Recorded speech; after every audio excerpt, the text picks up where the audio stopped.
Okay, so right now, earlier on, she mentioned that we'll be having an interview discussing natural remedies. J. Miti ni dawa. Joining me in studio to discuss this is Dr. Murugi. Daktari, miti ni dawa? Dawa ni miti. Ah, kabisa. Yeah. So tell us, you know, we've grown up hearing that phrase, miti ni dawa, but then it kind of has a negative connotation to it. The first thing I should present is to bring about the reverse, that dawa ni miti, because the origin of all medicine emanated from the natural products, which are miti. And where they went off their position is when the missionary came and find that our Oroibon, our matabibu, daktari wa miti, mganga bado ni daktari. And then when they came, the missionary could not, they didn't have a good communication breakthrough, seen in language, presentation, the manner in which patients approach Oroibon ama yule daktari wa miti, and they came with the religion, and they also came with the conventional drugs. When they knew they would come to the tropics, they had to carry them with themselves, drugs for malaria. So they have an alternative, which was an alternative to Africans, other than using their natural product or herbal medicine. They have the religion, which interpreted a mganga like being worshipped, because the approach in which the client of the mganga would approach him is in a pious way. And normally, even to a doctor, even conventional doctor, you have to be pious in the heart. Why? You have to be ready to receive anything he tells you, to respond positively to whatever he tells you, so that he understands you, you express yourself, and you receive a help from him. So to the missionary who had the religion, interpreted this as a way of worshipping that muganga. Okay. Then the way of storage of their products, which were meaty bags, could be put over the fireplace, where a soot could form, and the soot would make it look unhygienic. And again, in trying to express how they handle the treatment, the missionary could not understand because of his Kizungu language, and this man doesn't know Kizungu. Scientific approach, they would demand, and this mzee, many of them had gotten the idea in a dietic form, that is through God's way. Like one, when I was doing research, told me for him to get one of the best product for treating wounds, he dreamt at night somebody having come with a big wound on the leg, and then he went down the river valley and found a big tree and took the bark, squeezed them, and pressed the water on the sap on the wound, and it healed. It did happen after 2 weeks. The same kind of happening come. Somebody coming with a wound, he go down the river valley and found the biggest truck or the biggest tree, and just did as he had dreamt. So the ideas were given by God in a manner that you cannot inquire to know or to understand from him his therapeutic approach. But looking at where we are, even from the West, now all of a sudden there's this craze about going herbal, you know, natural remedies.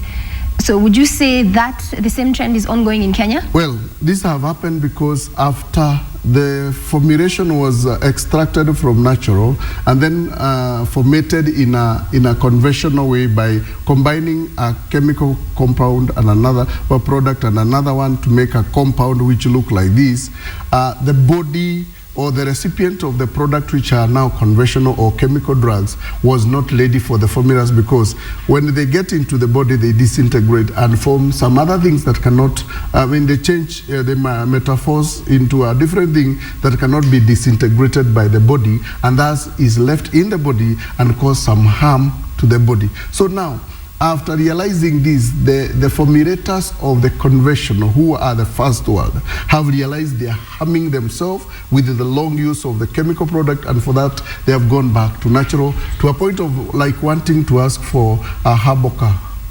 Okay, and for us, especially the .com generation, because right now there's a culture where yani ukipatwa na maumivu, you just go to the internet, you Google, and once you Google, you get to know what's wrong with you. And for a lot of people, they actually buy medicine over the counter, and it's a highly unregulated industry, right? A lot of you can buy a lot of over-the-counter medicines, but for anyone who's watching, what are some of the simple natural home remedies that you can use instead of the conventional medicine? Of course, there is a big scope on the understanding that for our body to remain in the best health, you need one to know the essence of making the defense or the immunity, how it develops, and the way to maintain and to sustain it. And immunity is nutrition. The immunity is made by just nutrition. When the fetus is in the mother's womb, depend on the mother's immunity. When the child is born, start to develop his immunity mechanism until the age of 14, where he is self-sufficient at fighting any disease that come. So the only problem comes here, the immunity develop. How do we maintain it? Our lifestyle makes it. And still on that, on lifestyle, if you look at today's lifestyle where chips, kukusama, you know, just fast food, snacks, what are some of the foods that tumetupilia mbali? What are some of the foods actually, that we should be eating more often? Actually, the most natural food, the greens, and those that are just a source from the farm, in the natural development or growing are the food that we have missed, and then we are not maintaining our immunity. What about these ready-to-made foods that you find available in supermarkets, in the refrigerators? You go buy ready-to-eat chapatis, ready-to-eat chips, ready-to-eat everything. They are commercially prepared, and for that the essence of good health might have not been captured in the preparation. So for that they are not the best. Actually, the advice I would give as pertain food, one should eat from home. Like now I'm packed, I have it from my house. For and breakfast. Now the whole day, I don't need to know a hotel or a supermarket for that matter. Why? I have a lot of workload. I'm ready to confront the stress that might come with the day. And for that, at the end of the evening, even after seeing over 50 people in my clinic, you'll find it's like I'm starting. So it's a good way. So you would ask for the simple remedy.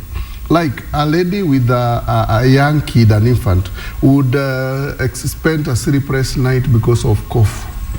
A simple cough is addressed by taking a bit of natural honey, like 2 spoons, and juice of pineapple. Fresh pineapple. You squeeze it. You see a chupa. You squeeze it and in a cup or in a glass, and then you scoop a spoon of natural honey. Mix it. That's a sweet drink. You give it to the kid, even if it with a spoon. You can take the whole of it or can take a bit of it. The coffee is finished. So there you've had in the kitchen. Something to help you if you're suffering from a persistent cough. Yeah. That's a simple and it can work remedy. Even for grown up. Yes. Not only the young. What about lemons? Because there are a lot of the lemon fruit. I've heard so much about the lemon. It can help you slim. It's an antiseptic. Okay, lemon is very good because it has high vitamin C, the readily available vitamin C. But there is a simple remedy I'll give, especially those who are in the kitchen with the knives. If you pierce yourself and you are bleeding maybe furiously, you only need to reach for another lemon, pierce it, and squeeze the juice on the open wound, which simple, is causing, just simple as that, and it will definitely sting. It is stopped there, and then it have a astringent product that cause the capillary to constrict. That is crossing. So that's our second tip this morning. If you catch yourself, simply take a slice of lemon, squeeze the juice on your wound, and voila, stops bleeding. They tried. Okay, and we have aloe vera. Aloe vera, a lot has been said about aloe vera. If you go to the supermarket, a lot of products have aloe vera. What is the magic behind this natural aloe vera? I would say aloe vera is very good, but it's not true that everything labeled aloe vera has aloe vera. Okay. When the commercializers have known that aloe vera is embraced by everybody, they wanted to identify with aloe vera for everything, because even where it cannot fit, they put it. Aloe vera is good. I have the chemical analysis of aloe vera, and it has many of the nutrients that the body needs. Say in vitamins, in minerals, and it acts as a supplement to the body. Only that there's some caution to be taken on aloe vera, because when used by expectant lady, it can overdose of it, can cause some constriction of the uterus, and thus can cause miscarriage. Should not be used for abortion, but it can cause miscarriage. The other thing, it can cause the spleen to segregate. Earlier on, Dr. when we were talking, you mentioned depression, and you say that a lot of today's illnesses that a lot of the patients are facing are actually rooted in depression. So how can we connect depression, nutrition, and natural remedies? Depression have been found to cause over 90% of internal human illness. That is stress. If stress strikes in you, the first thing is to distort the normal chemical happening in the body. And one of the things that will outright come out is you lack appetite, because you are preoccupied with what is stressing you. Maybe you have no money for house rent and you're in the house. Maybe you have no school fees and the kid are chased from school. Maybe you've been sacked from work and you have a lot of need. So the depression causes stress, and the stress, when it strikes, it brings a lot of many problems. So it distorts the endocrine system happening because of preoccupying yourself with one focus, and thus you cause many of the diseases in the body. And as we wind up, because we have some common ailments, we have the allergic complications, we have the bone joint complications, we have reproductive health, we have hormonal imbalance. All these are ailments that can be treated with natural remedies. And we know in Kenya, if you walk across major cities, major towns, lazima utapata kuna daktari pahali na kuna miti ni dawa yake. So kama if for me as a consumer, what are some of the tips?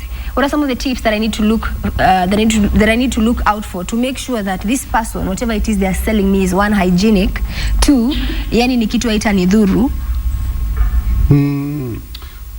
Well, we have a problem here, especially in Kenya, because we don't have a good policy on the practice of herbal medicine, and for that, control is not well fixed. But we try to put the control ourselves by trying to meet the expectation of the patient by repackaging ourselves. Herbal medicine in the past have been taken like just a cultural practice, and the cultural practitioner, the Maasai, and our community, the Kalenjin, would have even their product laid in the market in the open space. Like as you go to Machako from OTC, you'll find people lying powders open, and people are walking there causing dust to go get into the product, and they will scoop for you the dawa and give you. So it is good to look into the setting of whoever you go to, because life cannot be rehearsed.